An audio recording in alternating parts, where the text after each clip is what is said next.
Hello, I'm Fiona Ritchie. And I'm Nik Kendrew. We're both part of the Redwell team. Come with us to reignite your passion for primary care. Welcome to the Love is All Around Us Primary Care Pod from Red Whale.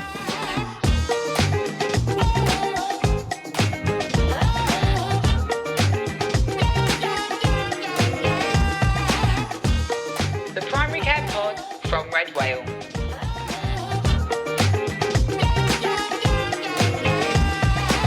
So grab your preferred drink of choice or your trainers, and I should warn you that I'm armed with Cupid's harp this time. Here's what's bubbling up as we dive in search of our pearls for this month.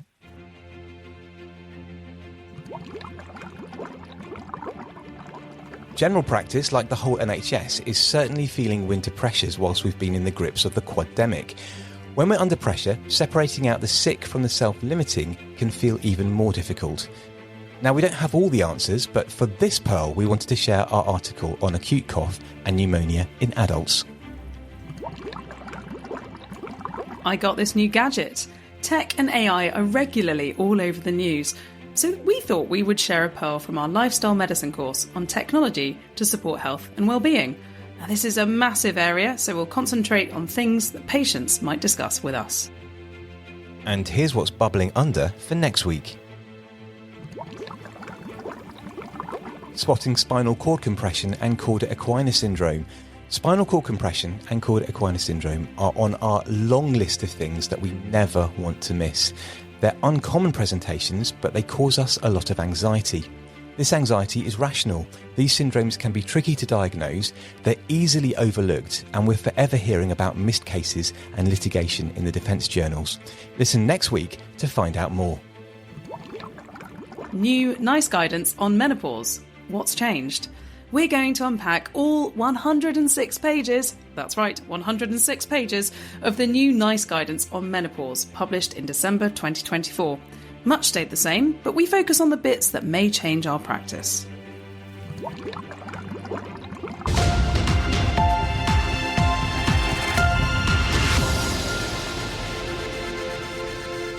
So let's start with acute cough and pneumonia in adults. And this one took me 18 minutes and 20 seconds to read, and it took Fee about 15 minutes and 10 seconds. So clearly Fee can read a lot quicker than me. But this would be a nice relaxing cup of green tea with mint, along with some yogurt and berries. So Fee, what does this one mean for you? And what is a quad-demic? Surely that's got media speak written all over it. Oh, gosh, absolutely. Yeah. So this has been all over the press. But to be fair to them, according to The Independent in December 24, the term is a phrase coined by NHS officials, and it's to describe the 4 conditions expected to heap additional pressure on hospitals and us over the winter months. So those 4 conditions are flu, COVID-19, respiratory syncytial virus, RSV, and norovirus. And I'm sure we've all had a dalliance with one, if not all of those, this winter. Absolutely. And as I said in the bubbling up section, we've covered this to help us on a busy day. You know, the sort of day when the duty list just keeps growing and growing in front of your eyes. And sometimes you go into overwhelm and you don't even know where to start. Or if you're wondering how this patient with the cough is different from the one before or after. Now, if that's you, I see you. Mainly because that's often me. So let's take a collective deep breath, have a group hug, and dive into this. Yeah, now, very interestingly, for something that is the bread and butter of primary care, there isn't a neat standalone guideline for us to refer to. Instead, NICE have got 3 relevant guidelines for us to look at. Yes, and those are Triaging Adults with Respiratory Tract Infections, and that's NICE from 2023, NG 237. Also, Cough, in brackets Acute, Antimicrobial Prescribing, that's NICE 2019, NG 120. And Pneumonia in Adults, NICE 2023, CG 191. And we're going to seamlessly combine these 3 guidelines to give us something that we can use in everyday practice. And we'd really recommend visiting the Written Pearl and having a look at those 3 gems. Now, this is also available to read for 3 months after you've been sent the email, so the clock is ticking. Have a look at it as soon as you can.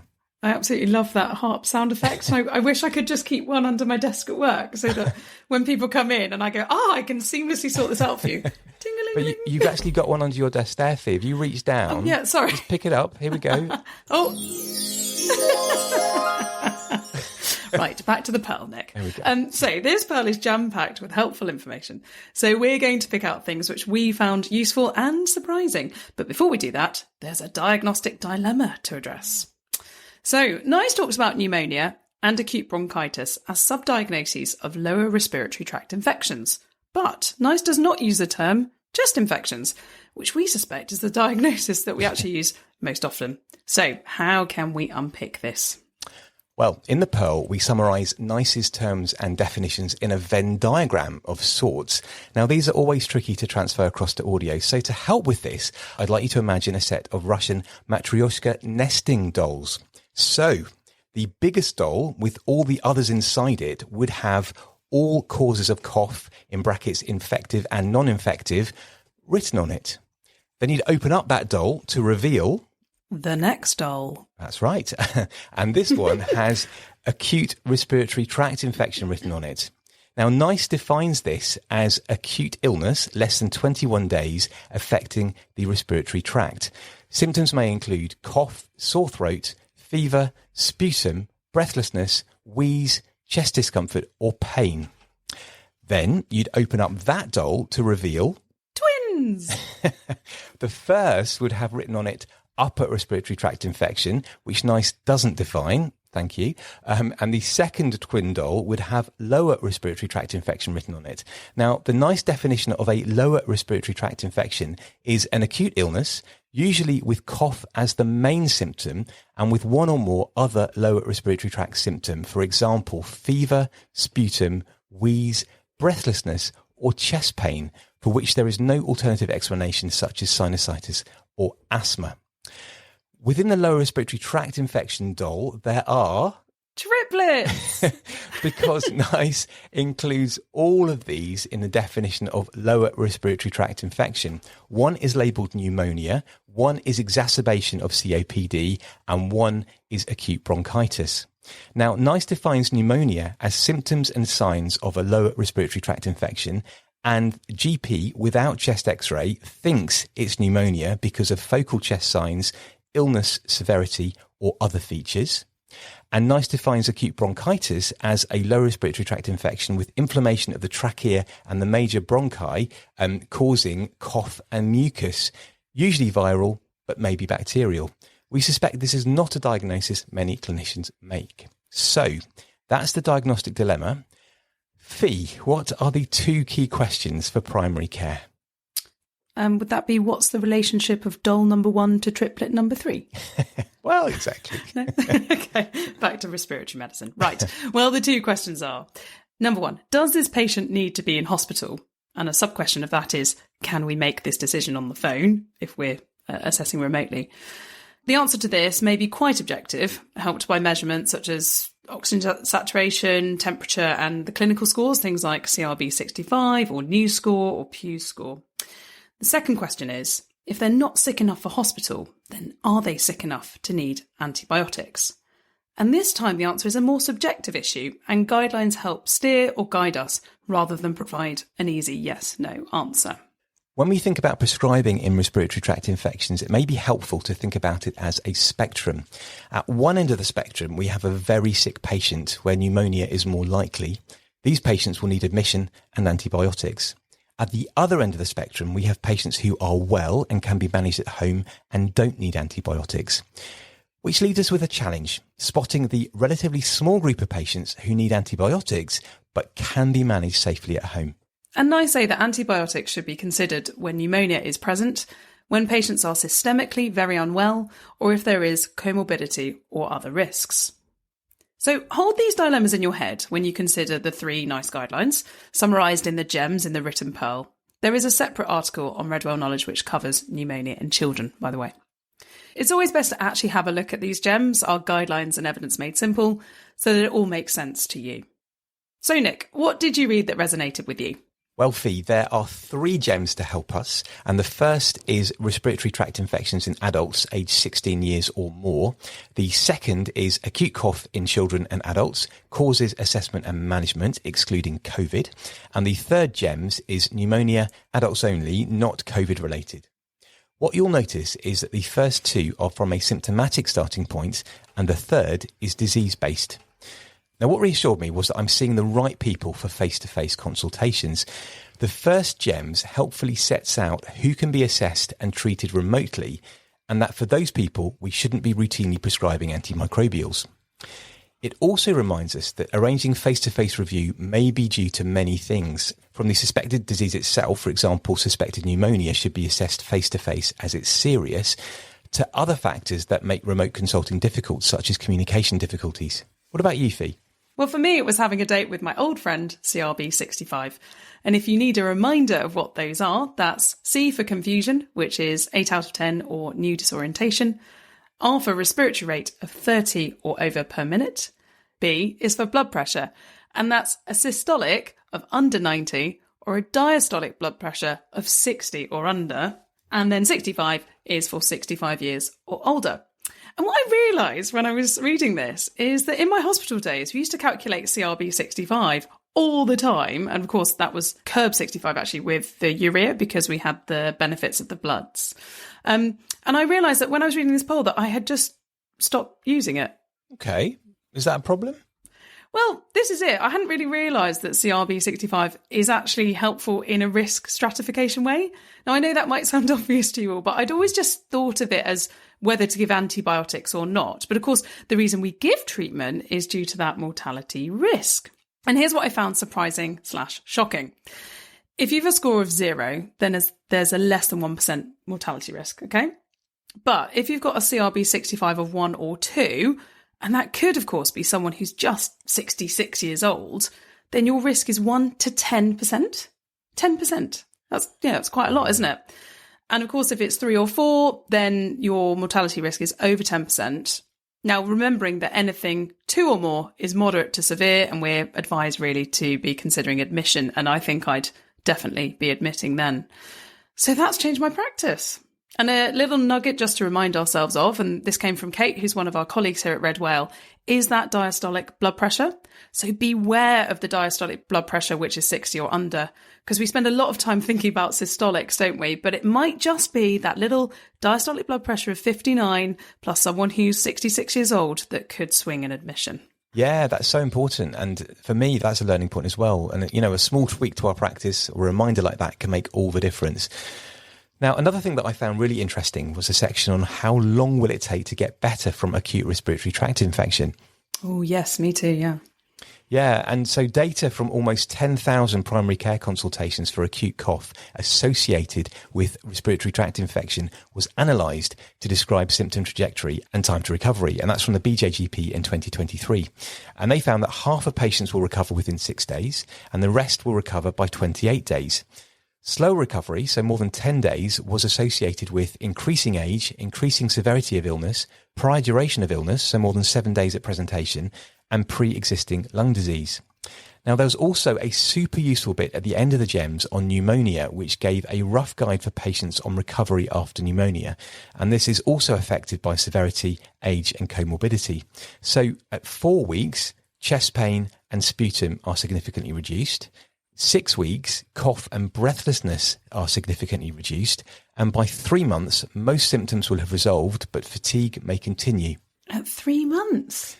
Yes, and 6 months, most people feel back to normal. So it's really useful to be able to give an idea of the time frame to recovery, which perhaps is a little longer than we thought.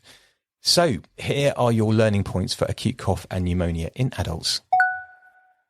There are many causes of acute cough. Start by assessing severity and considering those at higher risk of complications, ideally face-to-face. Consider immediate antibiotics in these groups. In pneumonia, use clinical judgment and CRB65 score to assess clinical risk and define management. Recovery from pneumonia is long. After 3 months, most symptoms will have resolved, but fatigue may continue. And so we finished our first pearl. How are you doing, Fee? How are you coping in the new age of PT life? That's post-traitors for those who don't celebrate.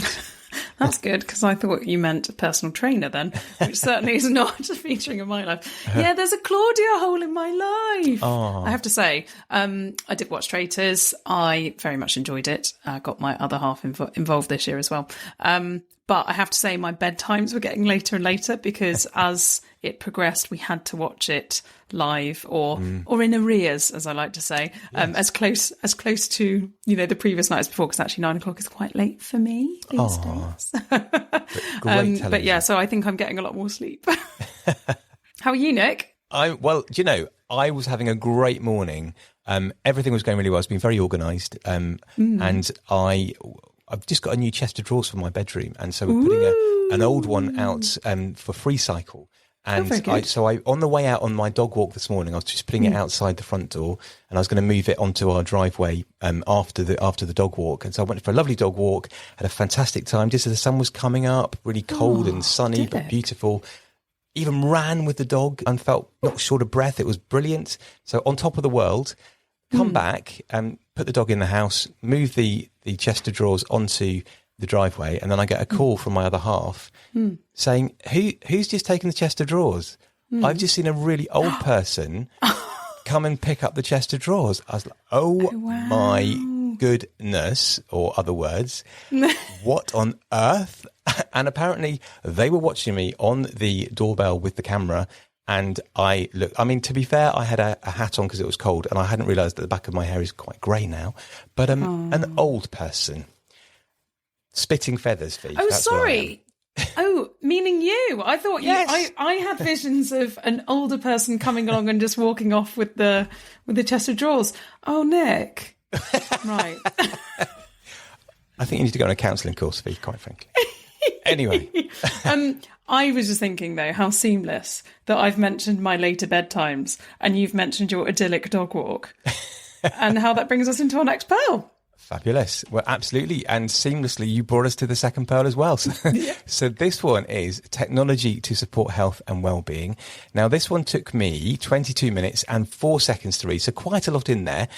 Being that this pearl is from our lifestyle medicine course, it feels that we should pair it with some green tea and a handful of nuts and seeds, perhaps. What did this one mean for you, Fee?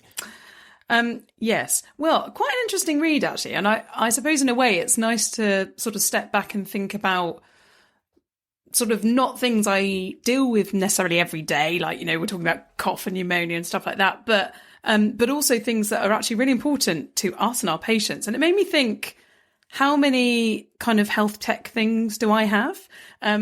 So I have a watch, which is not the watch that you have, Nick. And some people say that this brand of watch, can be quite hard on you and tell you to get out and run when you've already run, a million times that day, and also in your dreams. So yeah, you'll all know the one I'm talking about. So I have one of those. I've obviously got my phone, which has a step counter in that. But I counted up, I've got 7 apps, which possibly isn't the most amount of apps that some people will have around lifestyle and well-being. But it did make me think this is a huge area, actually, and probably the most popular type of apps that people download, even if they're not necessarily using them. But what about you, Nick? What's your tech armoury looking like? Well, it's interesting. So I used to have the brand of watch that you have got, and yes. I'm completely with you on what it does. It really, because I remember I wore it for a half marathon, and then I got home, and then it said, you've not been active recently. I was like, you have literally got to be kidding me. But the rest of my tech armory, which is a good word, well, me, I love a gadget. I've got the fruit-based smartwatch with all the health tech on it. It's for exercise and monitoring, all that kind of stuff. It can also check an ECG rhythm strip, which is really useful for me with my lovely paroxysmal AF. And I've also got other apps. I've got a mindfulness app. Yes. I've got one of the calorie counting apps that works. Basically, it can tell you anything. Even if you bought a sandwich from a shop, you can scan the barcode. Scan it. Yes, really useful. And it tells you exactly how much intake you've been having. And I got that when I was training for my first half marathon, because I just ended up looking like a skeleton. So I had to make sure I was eating enough calories. So that's why I got that one. And the other thing that's really fascinating is how much and how quickly technology changes. Because I recently was clearing through a few drawers and I came across my first running watch, which is the brand that you were talking about. And I started running 10 years ago this year. And I started running because somebody told me that I couldn't run. They literally rolled on the floor laughing at the suggestion that I might want to do a half marathon. But that's a whole other podcast. So we'll go there one day. Reverse psychology. Exactly. So anyway, let's put that to the side. My original running watch, which was considered state of the art. I remember umming and ahhing about, can I afford to get it? And I really kind of thought, let's get this. And it now looks like a brick from the 1980s in comparison to the current running watches. So try not to get sucked into every single gadget that's out there, because it can be an expensive game. I think I'm really saying that to myself as opposed to everybody else. Now, in our article on longevity, exploring the blue zones on Red Whale Knowledge, it identifies that in the geographical areas with the greatest longevity, the majority of people still live traditionally. So physical activity is built into their lives, whether they're walking or cycling to get around or washing their clothes by hand. And this lack of technology seems to be protective. So you might be thinking that a pearl on how technology can support our health could be rather short, but clearly we've already said it's quite a long one. But the technology aimed at improving health can act as both a barrier and a solution to healthy lifestyles. So let's consider wearable biometric monitoring devices. That's a mouthful. So the first piece of wearable medical technology was back in 1962. So what do you think it was, Fee? I don't know, like some sort of step counter or something? Yeah, I can understand why you might think that, but actually it was a Holter monitor. Now, I couldn't resist checking, and you've guessed it, it was considerably larger than the Holter monitors today. Not quite needing a trolley to push around with, but it was a lot bigger than they are now. Now, since then, technology has brought us devices that can sense oxygen saturation, sleep quality, and numerous other physiological parameters. It can assess these and feed back to the user and their healthcare professionals. To see how wearable technology has transformed over the years, there's an interesting infographic that was published in Nature, and I'll put a link to that in the show notes. Now, the COVID-19 pandemic led to rapid advancements in using medical technology to monitor people remotely, and we in primary care experienced that more than most. But will such medical devices improve patient outcomes or change clinical practice? Will they just cause mass panic? We've all had triage calls from people worried about their oxygen saturations or their heart rate. My sats are happily 99% right now. I've just checked them, so that's all good. And I guess the question is this a fad that will pass like so many consumer devices? Are these microwaves or juicers? What about physical activity monitors? Now, they are one of the biggest uses of wearable monitoring devices designed to track and encourage us to be physically active. But do they actually help us get moving? The industry holds its breath. Fee? It's a really great question, isn't it? And for me, this was the sort of burning question I wanted the answer to. So what evidence do we have? A large systematic review and meta-analysis of 121 studies in the BMJ in 2022 looked at outcomes for using physical activity monitors in a mixed population of adults. The trials were generally small and very heterogeneous, so remember that means that we can only have low to moderate certainty of evidence here. But what did it find? The review found that, in those wearing wearable technology, physical activity increased by around 1,200 steps a day, vigorous activity increased by around 48 minutes per week, and sedentary time reduced by around 10 minutes per day. To flesh this out a bit further, we've also looked at the BMJ in 2020. Now, this was a systematic review and meta-analysis of 36 randomised controlled trials, including 6 studies from the UK and 9 from the USA. It assessed whether wearable technology resulted in increased physical activity in adults with at least one cardiometabolic condition and included over 5,000 patients. It looked at the use of pedometers, i.e. a step counter, and accelerometers, which is basically a posh pedometer that records levels and durations of intensities. And it looked in adults with at least one of type 2 diabetes or risk factors for type 2 diabetes, overweight or obese, and cardiovascular disease.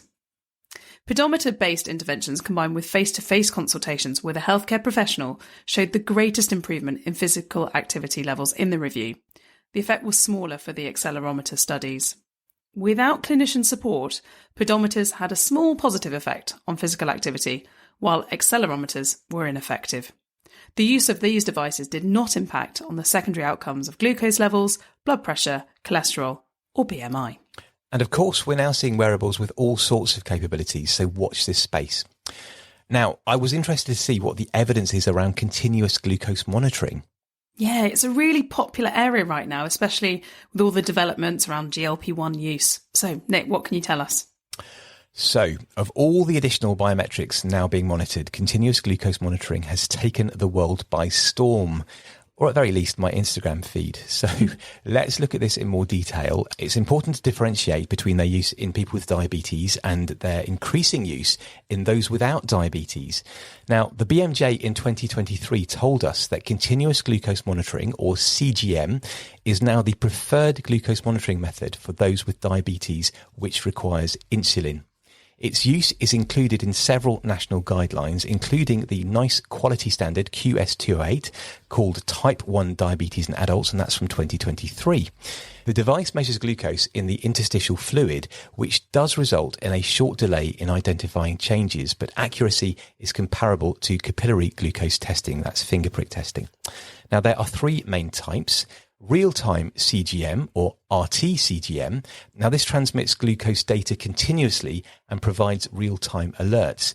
An example would be Dexcom ONE, and it's licensed for those aged 2 years or above.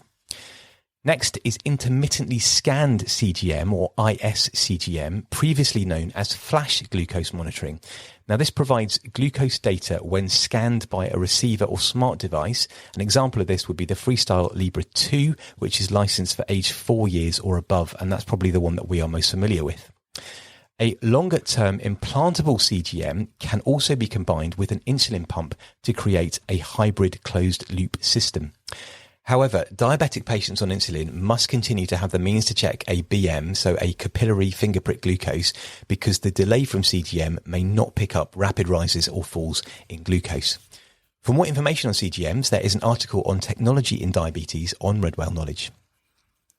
And what about continuous glucose monitoring in those without diabetes, Nick? I mean, that's something I've been becoming increasingly aware of. Yes, and you may have noticed an increasing number of people without diabetes using CGMs, mainly because they seem to post their blood sugar levels on social media after every meal. Now, despite CGMs initially being designed for those with diabetes, commercial marketing and the growing demand for personalised approach to medicine and lifestyle means that there is now huge interest amongst a wider population.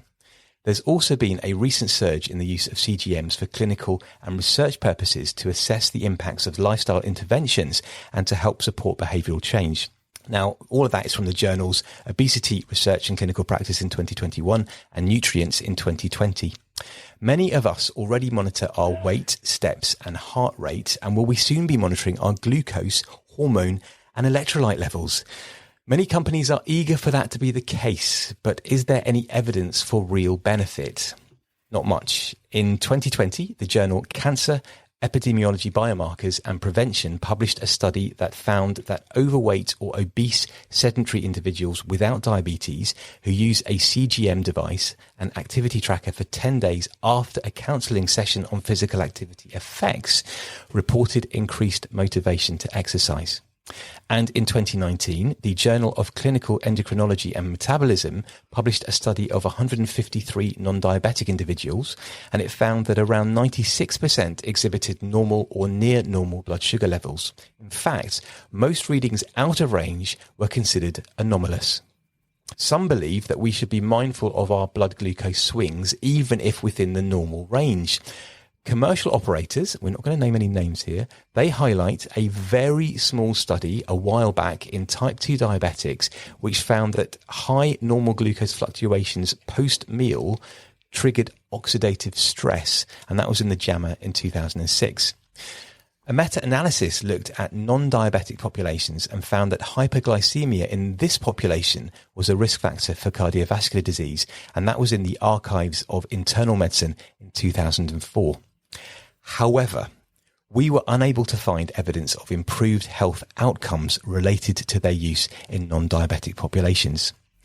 Some manufacturers have shared non-peer reviewed studies on their websites that report improved blood sugar profiles amongst healthy users. However, they lack critical details and examine arbitrary blood sugar ranges, meaning the true impact on health, including metabolic health outcomes or hospitalizations, remains unknown. At Red Whale, we could find no published studies that conclusively linked monitoring to improved health outcomes. But patients might want to discuss this further, especially after the recent Channel 4 programme, Eat Smart, Secrets of the Glucose Goddess. Now, in the show blurb, they ask, how do our blood sugar levels affect our overall health? A biochemist known on social media as the Glucose Goddess shares the science behind her methods and tips on how to improve our health. It might be interesting to find out how they filled 2 hours of the schedules with that. If you can point us in the direction of some published studies that conclusively link monitoring to improved health outcomes, please do let us know, because we're all ears. And it's important to say that there is a growing concern amongst critics of CGM that oversimplification of nutrition to purely glucose spikes may result in users cutting out otherwise healthy foods and may even fuel eating disorders in vulnerable users. Fee, was there something else that you found interesting in there? Yeah, so I was interested to see that what there was around apps, because increasingly we are using these alongside our clinical in-person support. And indeed, for weight management services in my area, patients have to engage with an app essentially before they can progress on the pathway. And what interests me here is that there are some pointers that app support does help. So rather than thinking that apps are an and/or situation, we might want to be shifting our thinking to encourage people to use them alongside other methods. Yes, and in the article it discusses both personalised digital health coaching apps and nutrition and weight management apps as well. Yeah, that's right, such as the Holly Health app, which showed 86% of users starting new habits and a 19% increase in physical activity and 23% improvement in anxiety. This might be being used alongside group consultations as well, so as a strong adjunct to help people reach their goals. And increasingly, 33% reported accessing their GP less frequently.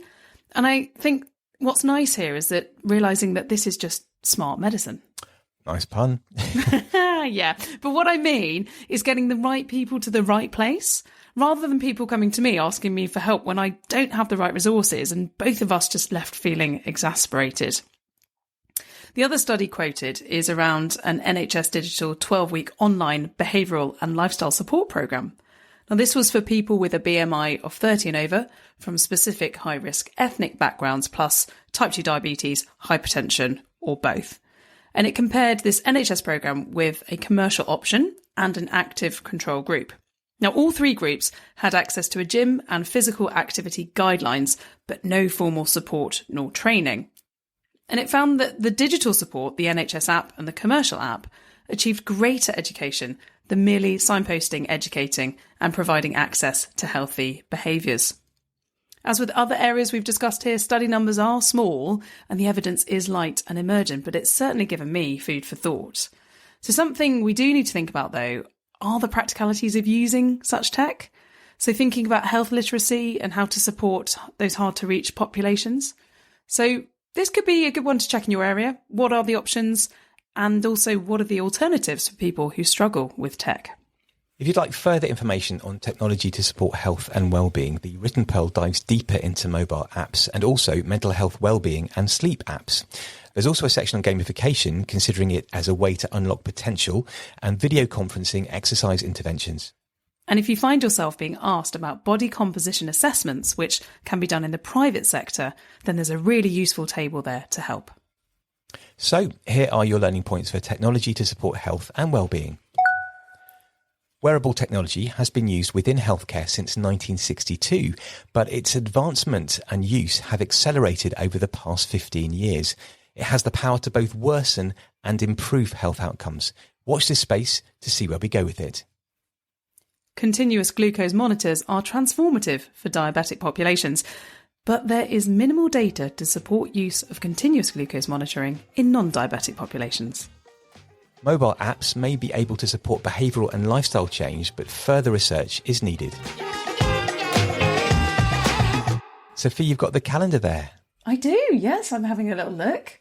So we've got a few things coming up. So the main thing that we're up to, Nick, isn't it, is doing lots of filming for our next cycle of exciting teaching materials and video bites and articles and things like that. So we'll be in the studio. So that's coming up. And then on the 7th of March, you can join Andrew and Mike for a musculoskeletal health and chronic pain Read Well Together Day. So do have a look at that if that's something that features on your PDP, if you want to know more.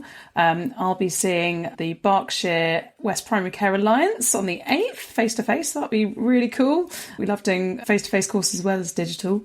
And Susan is meeting up with Havering Health Education team. Hussein's off to Wrexham. So we've got lots coming up. And just come and say hi. And remember to give us your superhero nominations. Yes. Because we do love those. And it's really nice as well if we get to kind of chat to you either digitally or face-to-face, because we can find out more about all the awesome people working in primary care. Brilliant. Yeah. So if you see Fee, particularly on her course, face-to-face, then give her your primary care superheroes nominations. Also, give her a brief outline of your best intention story, and we can use that as well. And Nick, we should also just mention about our new trainee package, shouldn't we? Because that's been really popular. Yes, so the GP Trainee Essentials Support Package, and this is exclusively available to GPST MDU members and affiliates. So if you're one of those, then it's free and it's worth £165, and it's designed to build your knowledge and confidence and help you pass your exams. And so what is included in that, I hear you ask? Well, it's really helpful because it's got Red Whale Knowledge Access, which has got over 900 written resources to support you during consultations and also with your CPD. And it also has the Top AKT Topics Digital Handbook, which covers areas that trainees struggle with most, and webinars throughout the training year to support you with your exam preparation. So if you click on the link, then you can sign up for that. And now for the terms and conditions. The package is completely free for MDU affiliate and GPST members, but MDU GPST membership itself does carry a charge to sign up. Our GP Trainee Essentials package is a free benefit of affiliate and GPST MDU membership. So, time now for our primary care superheroes.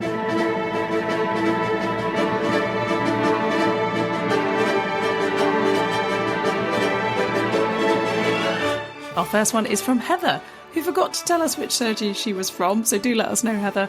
But she says, everyone in my practice amazes me with their commitment to patients and each other.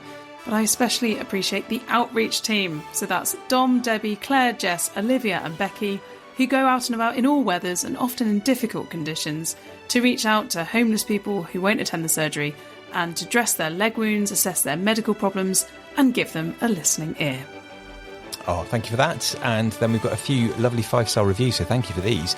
Dr. Anthony has said, I must admit to being a Red Whale fan, having gone to a couple of their face-to-face events and webinars. The podcast is my favourite, however, as I often listen to it while dog walking or just out and about. The team have a really good rapport and bring a healthy dose of realism and pragmatism to the most complex guidelines. So thank you for that, Dr. Anthony. And also Fiona Wild has done a 5-star review, and she says, fantastic in the bath learning. No soggy books here. Ooh. Gosh, we haven't thought about that. We've thought about the commute, the dog walk, the run, the cooking. In the bath. Amazing. Now, if you're hankering after a Red Whale Knowledge subscription, if you're in the bath or not, then we are offering a 10% discount on Red Whale Knowledge for our fabulous Red Whale members. And how do you become a member, I hear you ask? Well, if you're listening to us, then you are part of our pod. So hello. And all you have to do is go to redwhale.co.uk, put Red Whale Knowledge in your basket and enter the code RedWhalePod to get 10% off. And here's the small print. The discount code is only for this product and it won't work on anything else. Please also note that this voucher code is all one word and all lowercase, Red Whale Pod. And if you've enjoyed listening, then please give us a 5-star rating on whichever platform you use. It only takes a few seconds of your time and we really appreciate it. If you can spare a little more time, then please leave us a nice review too. We've had some lovely ones recently.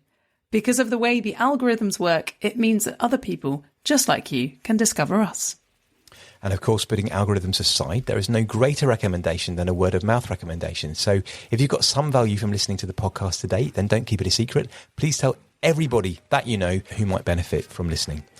All the resources that you need are in the show notes and all the links are in the show description on your preferred podcasting platform. You can also find us on social media. We're on Facebook, Instagram, LinkedIn and X.